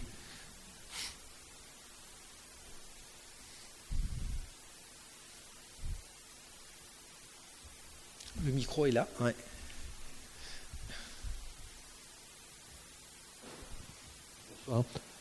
Je pensais que vous alliez aborder le mot autogestion tout à l'heure. Et puis, je ne sais pas, vous êtes un peu retenu. Je croyais que ça allait sortir. En fait, je pense, je vous pose la question. Et l'autogestion que j'ai connue, c'est cette idée dans les années 70. C'est peut-être parce que j'ai fait une intervention auprès du groupe Gilets jaunes d'Aix sur cette question que j'ai refoulé. Mais quand je parlais des années 70, du rôle de la CFDT notamment dans la connexion entre un certain nombre d'aspirations plus libertaires et d'autres plus traditionnellement sociales, on va dire, je pensais à cette époque où l'autogestion était très à la mode dans les mots. Pas que dans les mots, puisqu'on a eu quelques mouvements comme l'IP, sur lequel il y a eu pas mal de littérature. Et puis, moi, la dernière fois, j'ai évoqué le cas des Fralib, quand même, 1336. C'est quand même. Bon. C'est pas parce qu'on n'utilise pas le mot que la chose n'est pas là. D'ailleurs, c'est une forme de coopérative. Avec ce qui est nouveau par rapport à la question autogestionnaire, peut-être, c'est la présence d'autres acteurs que les seuls travailleurs dans la gestion de l'entreprise, si j'ai bien compris, dans cette formule qui s'appelle pas simplement une scope, mais je ne sais plus quel est le sigle, tu te souviens, où il y a effectivement une collectivité territoriale peut être présente au conseil d'administration, des associations de consommateurs peuvent être présents. Donc ça me semble peut-être plus porteur d'avenir ça que l'autogestion, c'est-à-dire les travailleurs qui seuls décident comment et quoi produire. Je pense que ça a sans doute fait partie des limites de la pensée autogestionnaire, le fait d'être insuffisamment attentif aux articulations nécessaires entre l'autogestion dans l'usine, dans l'entreprise au sens large, et puis les besoins du territoire, les besoins des usagers, des consommateurs, etc. Mais ça me semble une idée quand même, une idée porteuse d'avenir, tout à fait.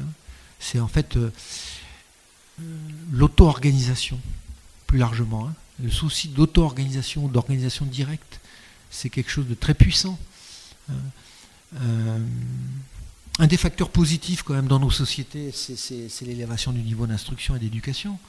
C'est le rôle des réseaux sociaux aussi, pour le pire et le meilleur, vous allez me dire, puisque on sait qu'il y a un certain nombre de thèses complotistes qui circulent parmi les outils numériques, mais il n'y aurait pas eu de mouvement des Gilets jaunes sans les outils numériques, il n'y aurait pas eu le mouvement des jeunes pour le climat sans les outils numériques. Donc, ça donne naissance à des mouvements qui sont très auto-organisés. Et ça, c'est très intéressant. Des mouvements horizontaux qui doivent très peu à la présence des organisations traditionnelles, syndicats, partis, etc., qui prennent le train en route, souvent, et qui apportent peut-être leur savoir-faire, etc. Très bien. Mais c'est des mouvements qui sont portés par une dynamique d'auto-organisation et d'auto-organisation horizontale qui est très intéressante, je trouve. D'autant plus que ça se combine avec, tôt ou tard, la recherche quand même de formes de structuration, de représentation, puisque les Gilets jaunes en sont à leur 4e ou à leur 5e assemblée des assemblées. C'était ce week-end à Toulouse, ils étaient 400 représentant une centaine de groupes des Gilets jaunes. Donc ils sont plus très nombreux, certes. C'est pas le mouvement du tout début, mais quand même, ça montre que cheminant, ils se sont aperçus que c'était peut-être intéressant de se rencontrer, de discuter avec des représentants, des groupes, pour élaborer une plateforme. Et quand on regarde leur plateforme, elle est assez séduisante, elle est assez subversive. Donc,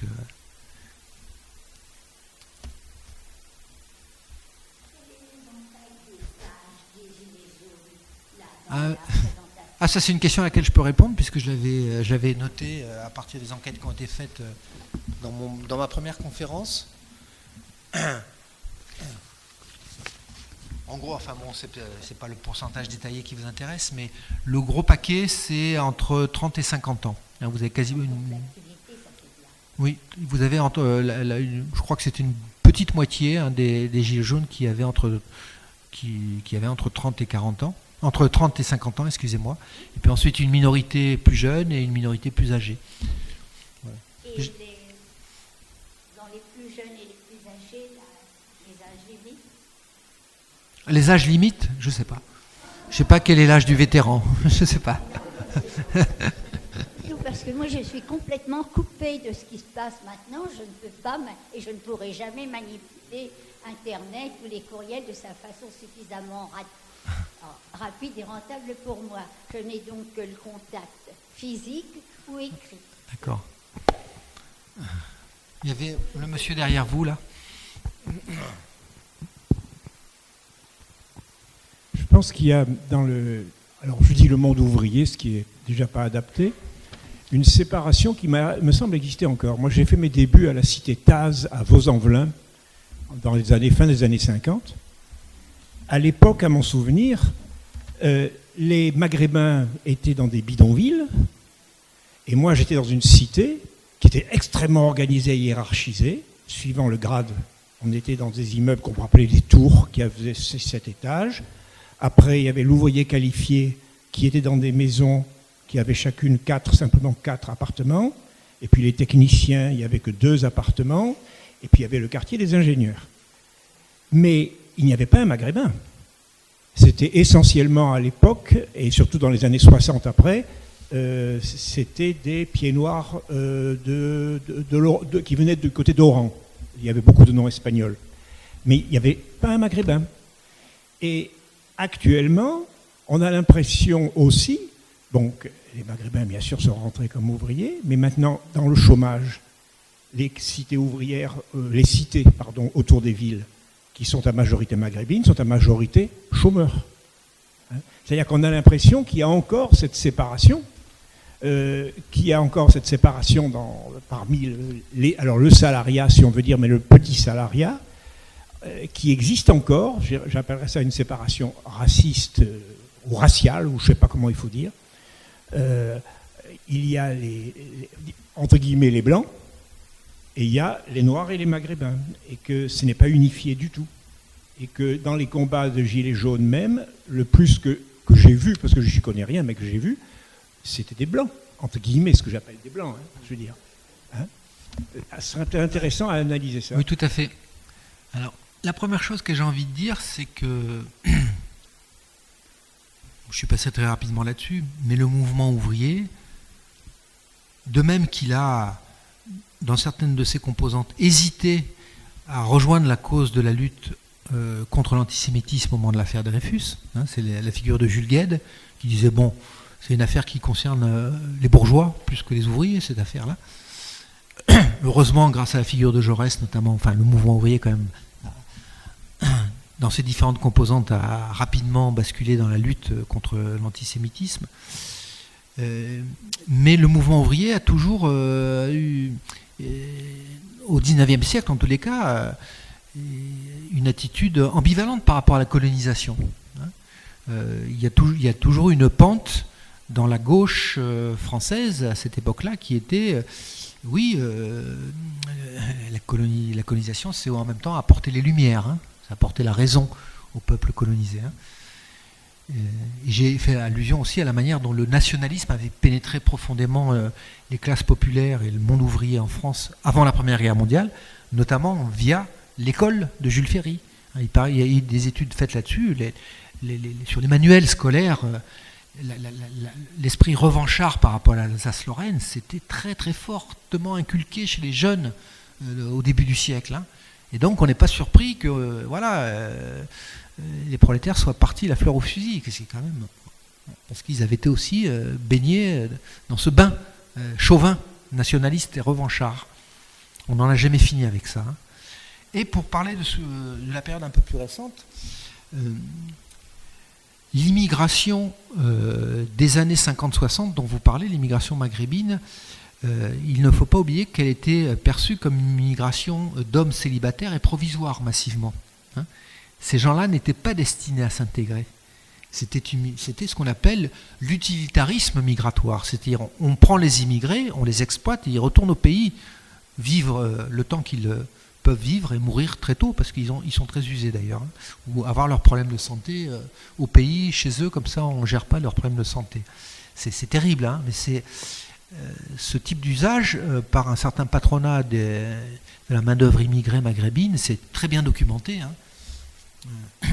C'était d'ailleurs des salariés qui étaient souvent, je ne sais pas si c'était le cas, parce que là vous parlez en fait Vaux-en-Velin, c'était, comment s'appelle l'usine?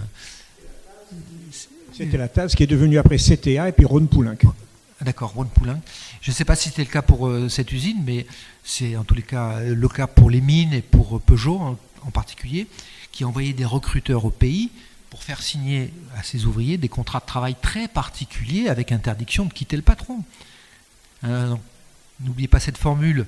Le salariat, c'est un travailleur libre de quitter son patron pour aller voir un autre patron.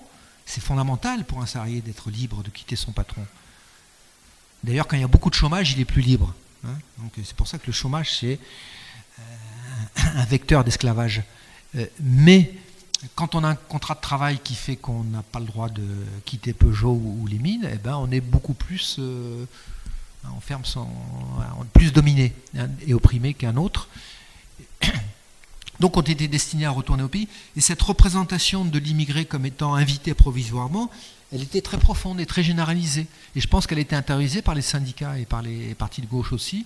Et donc ce n'était pas une priorité de défendre ces travailleurs. Et puis en plus, comme vous disiez, dans la ville, ils étaient un peu à part. Hein, ils avaient leurs coutumes, etc. Donc en fait, je crois il a fallu attendre la poussée, on va dire, contestataire des années 68 pour que certains groupes s'intéressent aux plus exploités des exploités, c'est-à-dire aux immigrés. Hein. Et là, on a découvert des conditions de travail épouvantables, etc. Hein. Et puis, qu'est-ce qui s'est passé? Eh bien, c'est la loi sur le regroupement familial qui est intervenue, je ne sais plus quand. 73, par là. Il a fallu attendre 73 et la possibilité du regroupement familial pour voir arriver les familles et qu'on commence à se faire à l'idée que ces immigrés étaient là pour longtemps et que ensuite, avec la crise économique, le chômage, etc., il y a une nouvelle vague de poussées xénophobes dans les classes populaires et bien instrumentées politiquement, il ne faut jamais l'oublier. Hein. À tel point que, et c'est la dernière référence que vous faites à l'actualité, dans les quartiers dits populaires, dans les cités aujourd'hui où tous ceux qui restent sont ceux qui n'ont pas pu partir ailleurs, hein, c'est les plus pauvres, qui sont très majoritairement descendants des immigrations coloniales, qui sont très massivement de nationalité française, mais qui sont en permanence rappelés à leurs origines, d'Algériens, d'Africains, 2, 3, 4 ans bientôt, 4 générations après. Hein. C'est ce qu'on appelle la racisation. C'est-à-dire que c'est des populations qui sont rappelées en permanence à leurs origines, alors qu'elles sont juridiquement parfaitement françaises, et parfois plus parfaitement intégrées que nous à certaines pratiques culturelles bien répandues aujourd'hui, quoi. Donc c'est l'héritage. Hein. On est devant cet héritage. Hein. De ce que certains ont appelé aussi, puisqu'il y a quand même eu des mobilisations de ces populations, la marche la marche qui a été qualifiée par les médias de la marche des beurs, mais qui était auto-désignée par les marcheurs comme la marche pour l'égalité des droits. Hein, c'est très important ça. Hein, c'est-à-dire, les médias affectent à une identité de beurs une marche qui avait, pour parler comme Touraine, une revendication d'historicité, c'est-à-dire égalité des droits. Magnifique comme slogan, égalité des droits. C'est un principe universel qui intéresse tout le monde. Donc la marche pour l'égalité des droits a été rabattue sur la marche des beurs. Hein, et il y a eu quand même une forte ébullition dans les cités, une forte mobilisation collective de ces jeunes qui auraient pu rencontrer les mobilisations syndicales et politiques de la gauche. Mais ce rendez-vous, encore une fois, a été manqué. Il y a des travaux qui ont été faits là-dessus. La gauche et les cités, le rendez-vous manquait. Une méfiance de la part des appareils de gauche traditionnels à intégrer, à donner des responsabilités à ces jeunes qui sont différents, qui parlent différemment, qui sont différents, hein, qui nous bousculent trop. Donc on les prend, mais un peu comme faire valoir, hein, comme on fait pour les femmes dans un certain nombre de cas. On en prend comme faire valoir, mais pas pour les associer véritablement à des responsabilités réelles. C'est ça l'enjeu. pour ça, il faut du courage politique, il faut accepter d'être déstabilisé, mais il faut accepter de rompre avec un certain nombre de routines, de pratiques. Et c'est tout un travail qui est devant nous encore.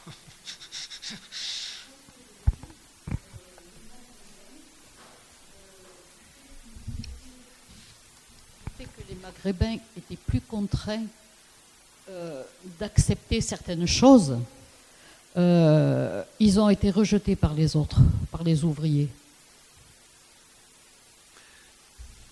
Oui, alors c'est toujours plus compliqué que ça, je pense. Effectivement, l'idée selon laquelle... Ils ne voulaient pas les défendre puisqu'ils acceptaient certaines choses. C'est ce que vous dites là, c'est, je pense, une idée qui a été présente de tout temps, dès lors qu'il y a eu une concurrence.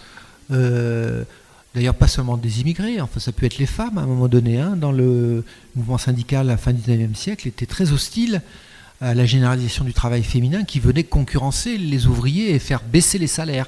Donc la première réaction ouvrière, et y compris dans certaines organisations ouvrières, c'est de dire bon, les plus fragiles, ils vont venir tirer vers le bas donc il faut combattre qui on combat? Les plus fragiles ou ceux qui les surexploitent pour essayer de tirer les plus fragiles vers le haut? Voilà, c'est ça le débat, le dilemme traditionnel. Donc il faut faire extrêmement attention, puisque selon comment on formule le problème, on tombe dans la xénophobie et le rejet de l'autre. Et aucun mouvement, aucune organisation ouvrière n'en a été indemne, je pense, de cette difficulté. Globalement, les organisations ouvrières ont été quand même un rempart contre le développement de la xénophobie, du racisme dans le monde ouvrier. Mais on a pu rencontrer ici ou là des réflexes, des tentatives, des tendances xénophobes. Oui. Et je me rappelle qu'on disait creuser un trou, si c'est un maghrébin, ça coûte moins cher. Et lorsque sont arrivés beaucoup d'Africains noirs, il y a encore eu ce problème entre les Maghrébins et les Noirs, parce que les Noirs faisaient encore baisser le prix. On n'en a jamais fini. Après, ça a été le Polonais, le plombier. Avec les travailleurs détachés, il y a une baisse... ce que j'aime pas l'expression qu'il ne faut pas utiliser le coût du travail, il ne faut pas utiliser cette expression. Une baisse des salaires.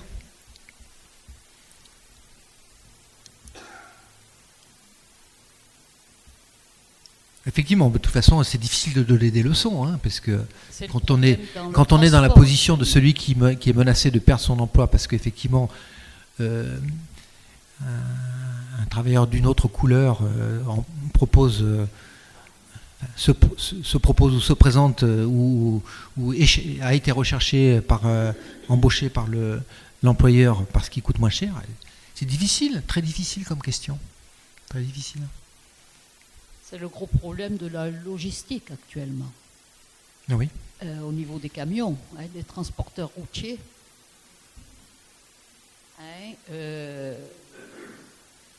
Ou les transporteurs qui font un travail à l'intérieur de la France, etc., sont payés beaucoup moins cher.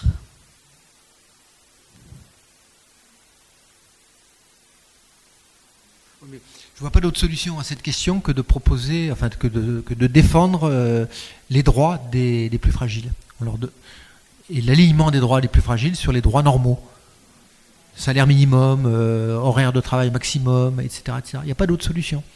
Mais ça joue au niveau de l'Europe. Et en commençant par la régularisation. La régularisation, puisque les travailleurs irréguliers, dits clandestins, ils sont par définition très fragilisés et ne peuvent rien revendiquer, sous peine d'être refoulés, expulsés. Donc il faut revendiquer la régularisation de ceux qui travaillent, etc. etc. Il n'y a pas d'autre issue, à mon avis. Encore peut-être une ou deux questions. Je vois qu'il y a des mouvements divers. Peut-être que le temps passe et on se fatigue.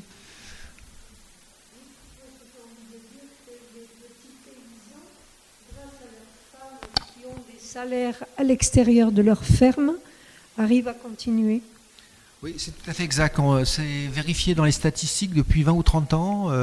L'activité des conjointes d'agriculteurs, et parfois des conjoints des agricultrices, mais souvent des conjointes, se développe. C'est-à-dire que le modèle traditionnel, c'était l'homme et la femme travaillaient à la ferme, le travail de la femme étant invisible d'ailleurs au niveau de la protection sociale, etc. Grosse catastrophe au passage. Mais aujourd'hui, effectivement, on doit être à 30 ou 40% des femmes d'agriculteurs qui ont une activité salariée en dehors de la ferme, et c'est très important. Ça permet de tenir économiquement. Moi, je viens de voir un documentaire extraordinaire, si vous pouvez le voir, je vous le recommande, qui s'appelle Cyril. Je ne sais pas si certains d'entre vous l'ont vu. Mais justement, il est seul. Et une des raisons pour lesquelles il est en grande difficulté économique, c'est qu'il n'y a pas ce salaire qui arrive chez lui. Ouais.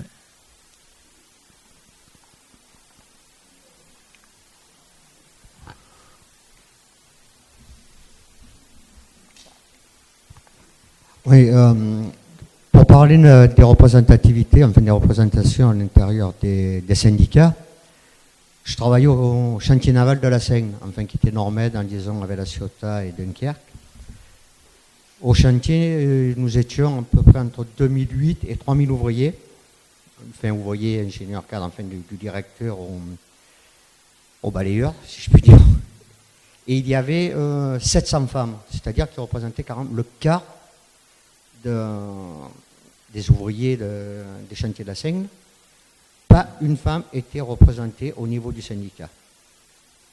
Et je dirais que si j'ai bonne mémoire, mieux, les hommes, enfin les travailleurs masculins, ont pu faire valoir le préjudice moral pour l'amiante, alors que les femmes ont eu d'énormes difficultés, voire n'ont pas pu avoir accès à ce préjudice moral du travail de l'amiante, même dans les bureaux. Alors que les hommes qui travaillent dans les bureaux ont pu faire valoir ce préjudice-là, les femmes ont eu d'énormes difficultés, voire n'ont même pas pu faire valoir ce préjudice moral de l'amiante, alors que dans le même bureau, il y avait hommes et femmes qui travaillaient, quoi. Donc il y avait quand même là aussi une certaine discrimination qui n'était pas simplement patronale, mais qui a été aussi syndicale. Je parle de ça, je ne parle pas de la guerre de 14, je parle de 1984-88, quoi. Donc c'est quand même une page... C'est un très bel exemple que vous donnez. J'aimerais en savoir plus sur les conditions dans lesquelles ça a pu se passer, parce que quand on entend ça, ça paraît surréaliste, quoi.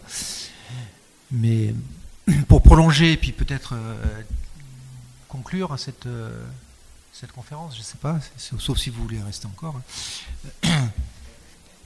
C'est des questions sur lesquelles j'ai un peu travaillé, la pénibilité du travail et sa reconnaissance selon qu'on est homme ou femme.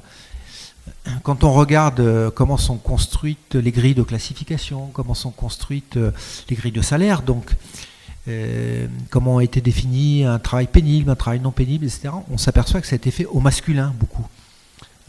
C'est-à-dire que la vision du travail pénible physiquement, c'est un travail où on manipule des masses lourdes. Par contre, un travail de manipulation de masse moins lourde, mais répétitif, et à des milliers de gestes quotidiens, ça ne va pas être reconnu comme un travail pénible.